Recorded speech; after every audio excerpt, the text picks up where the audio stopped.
जौनपुर की बदलापुर विधानसभा के पूर्व सपा विधायक ओम प्रकाश दुबे उर्फ बाबा दुबे का न्यूज बुक 24 पर बेबाक इंटरव्यू। जानिए आखिर बाबा दुबे ने मौजूदा भाजपा विधायक रमेश मिश्रा को क्यों बताया अपना शिष्य। उन्होंने बताई बदलापुर चौक पर राष्ट्रीय ध्वज लगवाने के पीछे की कहानी। इस इंटरव्यू में उन्होंने बताया कि आखिर बाबा दुबे कैसे पड़ा उनका नाम। क्या बाबा दुबे भाजपा में जा सकते हैं? देखिए इस सवाल पर उन्होंने क्या कहा। उन्होंने रमेश मिश्रा के कार्यकाल को दिए 10 में से कितने नंबर। योगी सरकार पर ब्राह्मण विरोधी होने के आरोप पर बाबा दुबे का जोरदार हमला। फरसे और परशुराम भगवान की मूर्ति को लेकर उन्होंने जाहिर की अपनी अलग राय। इन सारे सवालों का जवाब न्यूज बुक 24 के इस इंटरव्यू में। एक छोटा सा परिचय दीजिएगा हमारे दर्शकों को। मैं ओम प्रकाश बाबा दुबे, बदलापुर, जौनपुर। बहुत छोटा हो गया। छोटा सा ही तो पूछा आपने। अच्छा, राजनीति में आप कब से सक्रिय हैं? मैं राजनीति में 2002 में पहला चुनाव लड़ा था जी। तब से मानता हूँ सक्रिय हूँ। कई बार आप चुनावी मैदान में उतरे हैं। 6 बार तो लड़ चुका हूँ। 1 बार लोकसभा, 5 विधानसभा लड़ चुका हूँ। सफलता एक बार आपको मिली है? हाँ, 1 बार जीता हूँ। सफल हमेशा रहा। वो सफलता की वो मायने क्या है आप जिसको समझ रहे हैं? इसलिए लड़ा वो पूरा हुआ। और किसी ने मान लीजिए सफलता को चोरी कर लिया तो मेरी उसमें क्या कमी थी। आप 2012 में सपा से जीते, लेकिन 2017 का जब विधानसभा चुनाव हुआ तो आपको सफलता नहीं मिली जीत के रूप में। तो क्या वजह मान रहे हैं आप? वजह है अफवाह, और चूँकि मेरा काम काज करने का तरीका स्ट्रेट फॉरवर्ड था और सही बात कुछ लोगों को नहीं पसंद आती है, तो चुनाव के समय उन लोगों ने कुछ अफवाह फैला के यादव भाग गए, पंडित भाग गए, और एक भाजपा की लहर में ओबीसी 15-20 हज़ार ओबीसी चला गया, तो करीब 50,000 वोट इधर उधर गया। फिर मैं 7-8 हज़ार से हारा हूँ। और मेरे हिसाब से कारण तो यही था, और हारना मैं समझता हूँ मेरे लिए वह भी अच्छा ही था। कैसे? अच्छा इसलिए था कि बहुत सी चीज़ें अगर हम ना हारते तो नहीं जान पाते। क्या सबक मिला इसमें? सबक नहीं मिला, मुझे जानने का मौका मिला, और जीत के बाद हार का जो मज़ा होता है उसको भी समझने का मौका मिला। और उसी हार ने मुझे बहुत मजबूत बनाया और अच्छे बुरों की पहचान हुई, कुछ और काम करने का मौका मिला, जानने का, समझने का मौका मिला। पहले जब मैं 5 साल विधायक था, सरकार थी, सत्ता थी, तो दिन भर भीड़ रहती थी। मैंने कुछ जो मैं करना चाहता था वो सब नहीं कर पाया था, तो दिन भर ऐसे भी था। लेकिन पिछले 5 साल में हारने के बाद, क्योंकि जिम्मेदारी तो 50,000 वोट मिली थी, तो लोगों की जिम्मेदारियां थी। मैं क्षेत्र में ही रहता हूं, बाहर कहीं मैंने आवास नहीं बनाया, मैं अपनी विधानसभा में रहता हूं। तो उस समय बहुत से लोग जो मिले, पहले हफ्ते से ही लोगों ने कहा भैया गलती हो गई, पश्चाताप करता दिखता था। तो मैंने समीक्षा करना शुरू किया कि आखिर हार हुई क्यों। मैंने कोई गलत काम तो किया नहीं था, किसी को तकलीफ दी नहीं थी, किसी को सताया नहीं था, किसी की ज़मीन कब्जा नहीं की। मैंने बहुत से ऐसे काम किए थे जो किसी ने सोचा नहीं होगा। मैंने वाटर मैनेजमेंट पे काम किया, चेक डैम बनवाया। मैंने 24 घंटे लोगों को बिजली देने का काम किया। मैंने वाईफाई फ्री, जो आज की एडवांस टेक्नोलॉजी में सबके लिए ज़रूरी है, और मान सम्मान बना, राष्ट्रीय ध्वज इस चौराहे पे लगवाया हमने। उसके साथ साथ क्राइम। आपने ध्वज के बारे में अच्छा जिक्र किया, ये ख्याल कैसे आया? देखिए, मैं जनेश्वर पार्क में जब ध्वज लगा, राष्ट्रीय ध्वज, तो देखने के बाद बहुत आनंद आया। तो मैं सोचा कि यहाँ पे हूँ तो कभी जाऊँगा, देखूँगा, अपने चौराहे पे लगा दूँगा तो रोज़ देखूँगा, रोज़ आनंद आएगा और छाती चौड़ी होगी, और जो भी आएंगे जाएंगे उनको भी आनंद आएगा, इसलिए यहाँ लगा दिया। आपने एक स्थायी प्रतीक दे दिया विधानसभा दे दिया। वह प्रतीक तो है ही हमारा, हमारे मान सम्मान का, पूरे देश का प्रतीक है और राष्ट्र का प्रतीक है। और वाकई में झंडा जब लहराता देखा जाता, दिखाई देता है, तो उसका एक अलग जोश, आनंद आता ही है, उसमें कहीं कोई किंतु परंतु नहीं। तो हमने वो किया। हमारे यहाँ गुंडई, बदमाशी पूरा आप पता करोगे तो उस समय सबसे कम क्राइम रेट मेरे ख्याल से हमारी विधानसभा में था। और कोई भी जाति संघर्ष नहीं हुआ। ऐसी बहुत सी चीज़ें होती थी, थाना पुलिस सब, किसी अधिकारी से हमारे समय की बात करो तो उनको कहने वहाँ पे काम करके मुझे मज़ा आया। तो कुछ अलग था, लोगों को अच्छा लगता था, मुझे ये अच्छा लगता था। मेरी इच्छा थी कि ऐसा कुछ करो कि जो हम चीज़ें पसंद करते हैं, हम चाहते हैं हमें कोई सम्मान दे तो हर आदमी को सम्मान से खुशी मिलेगी, तो हर आदमी को सम्मान मिलना चाहिए। जो चीज़ मैंने कुछ ऐसा नहीं, मैंने वही किया जो मुझे बुरा लगता था, तो मैं समझा सबको बुरा लगता होगा, तो मैंने उसी को ठीक किया, उसी पे टाइट किया।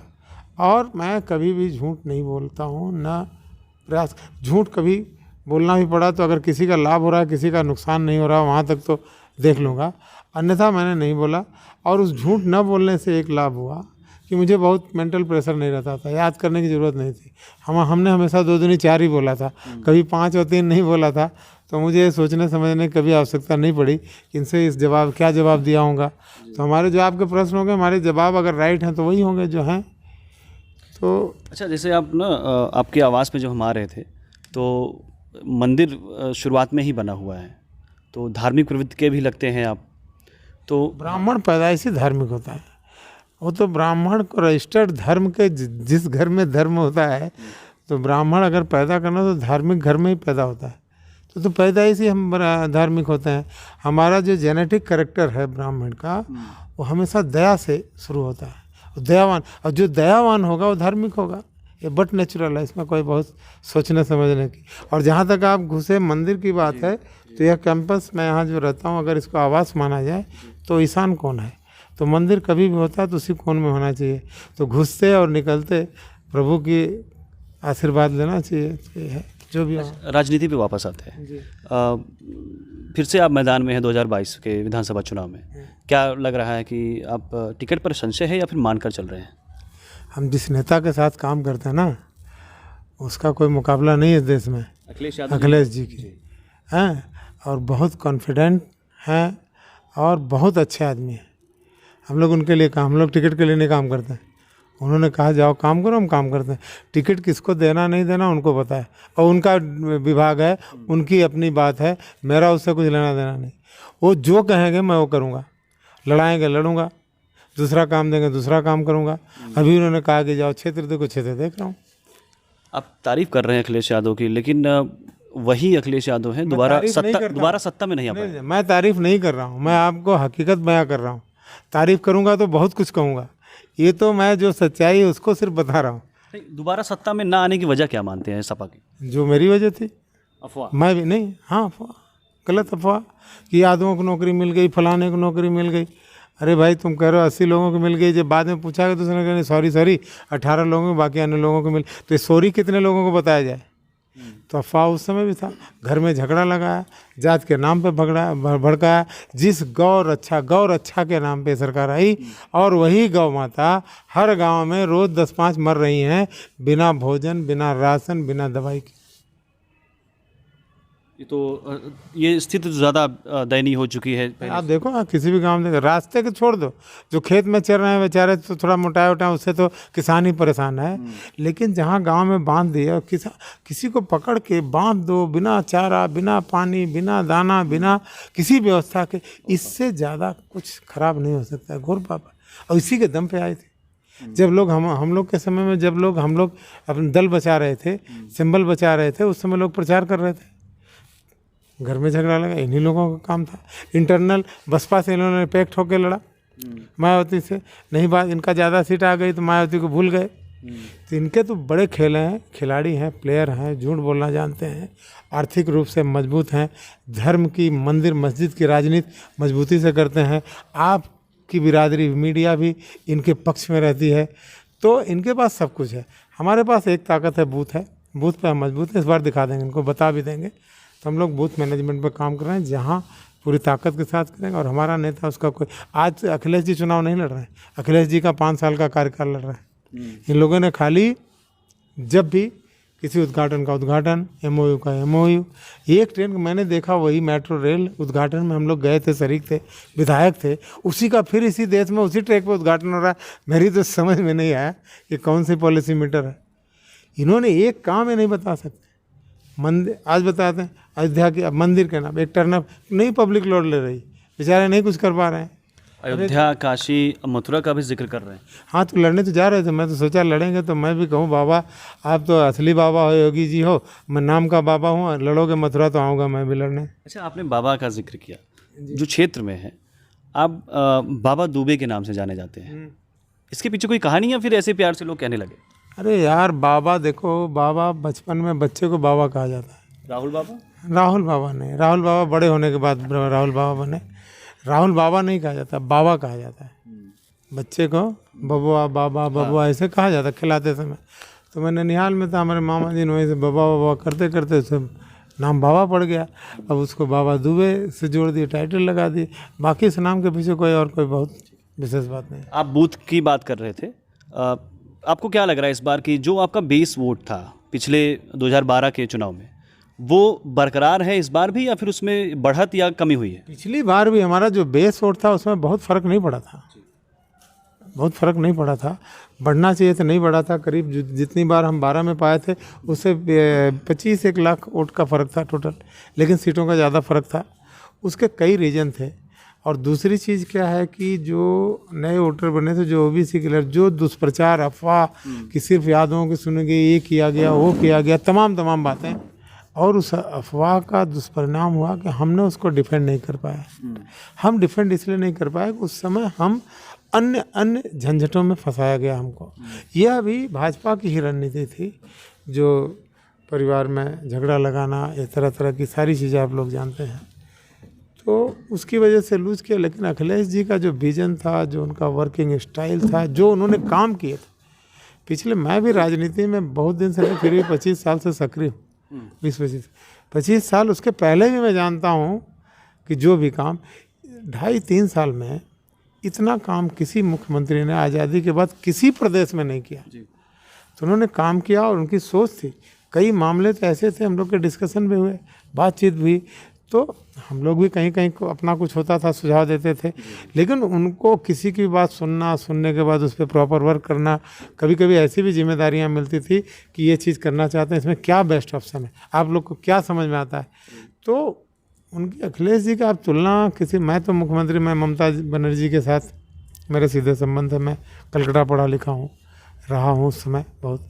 मैं आपके हरीश रावत जी, मैं सेवा दल में एक बार वाइस प्रेसिडेंट उन्होंने बना दिया था महाराष्ट्र प्रदेश में, उनको देखा हूँ। मैं मुलायम सिंह जी के साथ रहा हूँ, मैं मायावती जी के साथ काम किया हूँ, अखिलेश जी के साथ काम, और भी 2-4 लोगों के साथ। मतलब काम आपने सबके साथ किया, सिर्फ भाजपा बची? नहीं, सुनिए, काम किया हूँ मैंने। उसमें जो नेता है, कोई कांग्रेस का भी होगा, भाजपा का भी हो सकता है, वो नहीं मसला है।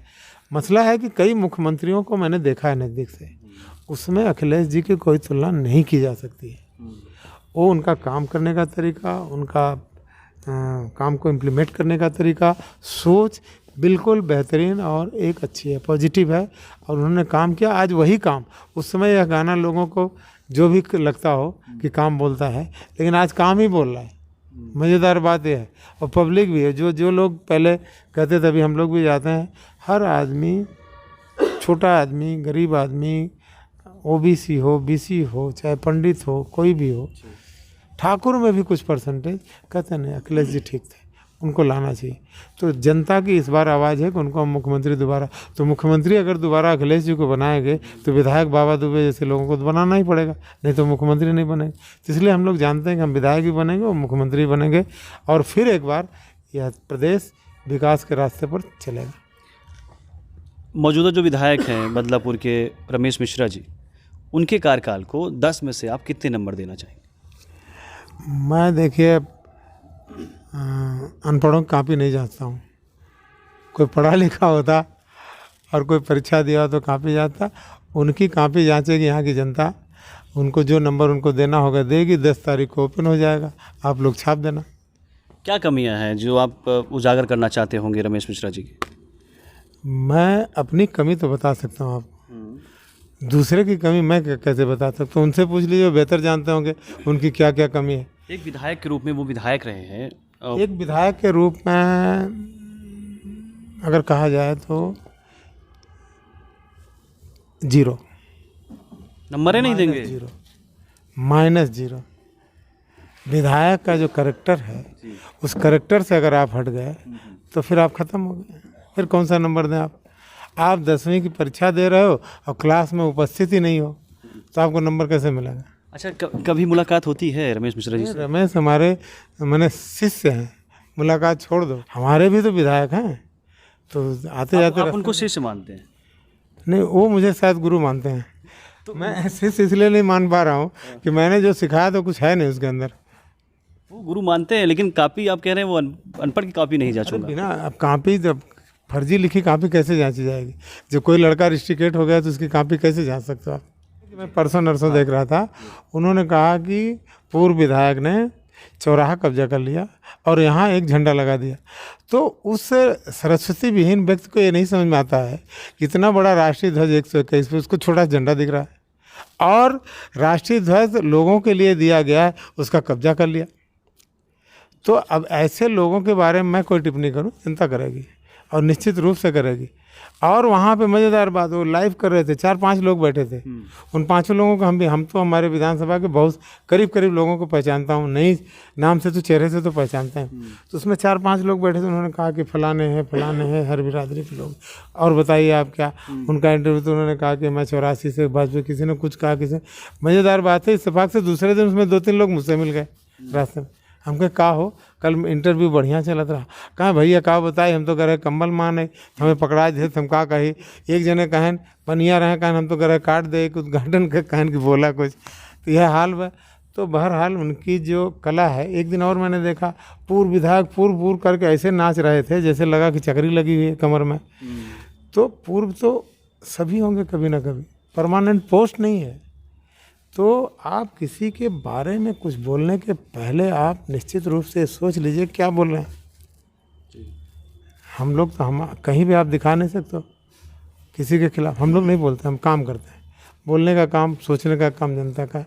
लेकिन अब चुनाव चल रहा है, अंड बंड बोलेंगे तो जनता जवाब दे देगी। बहुत से लोग आते हैं हम लोग के पास शिकायत, कहते हैं भैया ये करो, काम कुछ मत करो यार, विदा कर दो, वोट से आया वोट से जाएगा, काम खत्म है। अब बहुत दिन करेंगे ही देख लिए, तो भांडगिरी देख लिए, अब ज़रूरत नहीं है, अब टाइम आ गया, अब तो डेट निश्चित हो गई, 7 तारीख को दबाना है और 10 से मुक्त हो जाना है, काम खत्म है।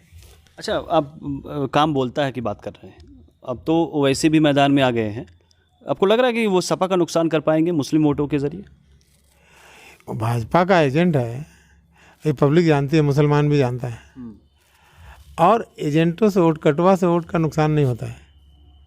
तो 100% बंगाल में गया था ना, क्या करा है, तो यहाँ भी कुछ नहीं होने वाला है। तो ऐसा नहीं, वोटर अपने वोट का महत्व जानता है। इतनी एडवांस टेक्नोलॉजी हो गई, इतना आदमी में कम्युनिकेशन हो गया है, एक चीज़ आप यहाँ बैठे हो, कल अभी सबको दिखाओगे, सब देखेंगे, सब जानेंगे, सुनेंगे। तो इतना जब आदमी के सबके दिमाग खुल गए हैं, आँख खुल गई है, उससे कुछ फ़ायदा नहीं। अच्छा, योगी सरकार पर ब्राह्मण विरोधी होने का आरोप लगता है? योगी सरकार ब्राह्मण विरोधी है, उसके कई सबूत हैं।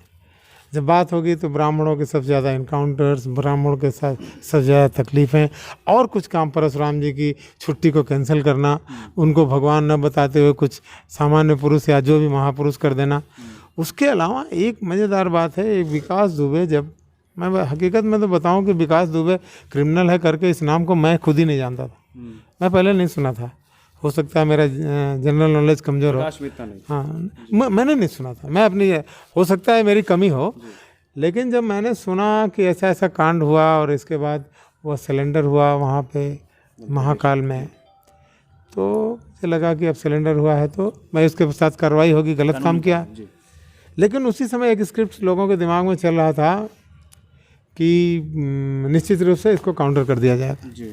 तो ये छोटा छोटा, मैंने जो कम समझदार भी लोग ऐसा बोल रहे थे, लेकिन मैंने सोचा नहीं ऐसा नहीं हो सकता, क्योंकि हमारा जो शास्त्र है, धर्म है, उसमें कहते हैं कि महाकाल, जो अकाल मृत्यु वाला भी व्यक्ति अगर महाकाल का दर्शन कर लेता है तो उसकी अकाल मृत्यु टल जाती। ये ब्राह्मणों का कहना है, ये पूरी आस्था का विषय है, आपके वेद शास्त्रों में लिखा हुआ है। लेकिन इस सरकार ने उस आस्था को भी काउंटर कर दिया, खंडित नहीं किया, आस्था का काउंटर किया, विकास दुबे का काउंटर नहीं किया। सिर्फ ब्राह्मणों को समझना चाहिए, ये वेद पाठ पूजा करने पढ़ाने वालों को समझना चाहिए कि योगी ने सिर्फ पंडितों का काउंटर नहीं किया, पंडितों की आस्था, इनके धर्म का भी काउंटर किया। जिसकी कमाई ब्राह्मण खाता है, उसकी रोजी रोटी का भी इनकाउंटर योगी जी ने कर दिया।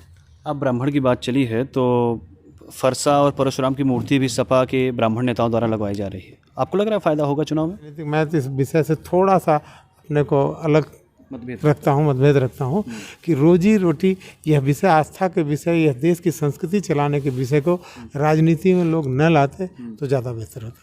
आप अयोध्या, काशी और मथुरा की बात को लेकर भाजपा पर आरोप लगा रहे हैं कि वो चुनावी राजनीति के तहत है। अखिलेश यादव ने भी कहा है कि उनके सपने में कृष्ण भगवान आए। नहीं, सपने में कृष्ण भगवान कोई इस देश का बच्चा नहीं, इवन मुसलमान के भी सपने में आते होंगे। अरे सपना है, उसमें कहाँ बाइंडिंग है किसका सपना? राम भी आएंगे, कृष्ण भी आए। तो अगर अखिलेश जी ने अपने सपने को शेयर कर दिया तो भाजपा वालों की क्यों जल गई? सपना तो आते हैं, सपने में राक्षस भी आते हैं, कभी कभी योगी जी भी आते हैं, मोदी जी भी आते हैं कि देश भूख से हाहाकार मचा रहा है, जनता त्राही त्राही माम कर रही है, तो उसमें उसके नायक दिखाई देते हैं हम लोग सपने। तो क्या कर लें, सपना तो सपना है। ओबीसी नेता स्वामी प्रसाद मौर्य, ओपी राजभर भाजपा से सपा के साथ चले गए हैं, तो इसको कैसे देख रहे हैं आप, इस तस्वीर को? देखिए, आदमी जब दल बदलता है, घर बदलता है, राजनीति के पड़ाव में कई सफ़र आते हैं, हम किसी दल में होते हैं, किसी दल में जाते हैं, तो इसका कुछ ना कुछ मौलिक रीजन्स होते हैं। अब यह तो बेहतर वो बता सकते हैं कि क्यों, क्या कष्ट हुआ उनको भाजपा। निश्चित रूप से कहीं ना कहीं उनको अपने को अपमानित महसूस किए होंगे, घुटन महसूस किए होंगे, और उससे बेहतर कहीं जाएं, उसमें उनको समाजवादी पार्टी दिखे होंगे, अखिलेश जी दिखे होंगे, इसलिए उन्होंने परिवर्तन किया। इस दल बदल के दौर में अपर्णा यादव भी भाजपाई हो गई है। आपको नहीं लगता कि गलत संदेश जाएगा लोगों के बीच में कि घर में ही मतभेद है? नहीं, ऐसा नहीं। मैंने अभी कहा ना कि किसी को कहीं घुटन होगी, कहीं अच्छा लगेगा, कहीं नहीं अच्छा लगेगा, ये तो सोच है। यहीं पे 20-21 प्रत्याशी लड़ते हैं, दल और गैर दल, तो लास्ट प्रत्याशी जिसको सब जानते हैं कि नहीं जीतेगा, वो भी 500-700 वोट पाता है। तो 500-700 लोग भी तो मनुष्य हैं। तो आज अपर्णा जी गई हैं, उनको कुछ लगा होगा बेहतर, या कुछ भाजपा वालों के पास ऑफर बहुत होते हैं, एक पे एक फ्री, जैसे दुकानों में नहीं होता, एक खरीदो 2 पाओ, 2 खरीदो 4 पाओ। तो इनके पास लोगों का दिमाग खराब करने की बड़ी मशीन है। ये लोग बैठे हैं लोगों को भ्रमित करने के। हम जैसे लोगों के ऊपर भी ट्राई किए, नहीं चल पाया तो बात अलग, लेकिन एक करते रहते हैं। इनको अभी पता चल। और मज़ेदार बात मैंने देखा, जब अपर्णा जी गई, जितने बड़े बड़े नेता आए थे, जैसे लगा अपर्णा जी नहीं गई, अखिलेश जी चले गए। इनको ऐसा लगा, ऐसा दिखा रहे थे। तो ऐसा कुछ नहीं है, अपर्णा जी घर की, परिवार की हैं। कहीं गई हैं तो कुछ वहाँ से कमा के हम लोगों के लिए लाएंगी, कोई कुछ खोने वाला नहीं है। आपने ना बीच में एक बात कही कि ऑफ़र जो है भाजपा की तरफ से आप लोगों के पास भी आया है, तो हमारा अंतिम सवाल होगा कि क्या कभी ऐसी खबरें सुनने को मिल सकती हैं कि बाबा दुबे अब भाजपाई हो गए? बाबा दुबे भाजपाई तो नहीं हो सकते हैं। क्या दिक्कत? राजनीति छोड़, दिक्कत कुछ नहीं है। दिक्कत यह है कि मैं बहुत पहले एक बार कलकत्ता में था और एक डिबेट था, भारत से भारतीयता का अंत पे बोलना था। तो बहुत से लोग बोले, मैं उतना नहीं, मैं 10वीं तक पढ़ा हूँ, मैं आपसे बात कर रहा हूँ, आप मुझे बहुत ज़्यादा इन्हें समझ लेना, माध्यमिक किया हूँ।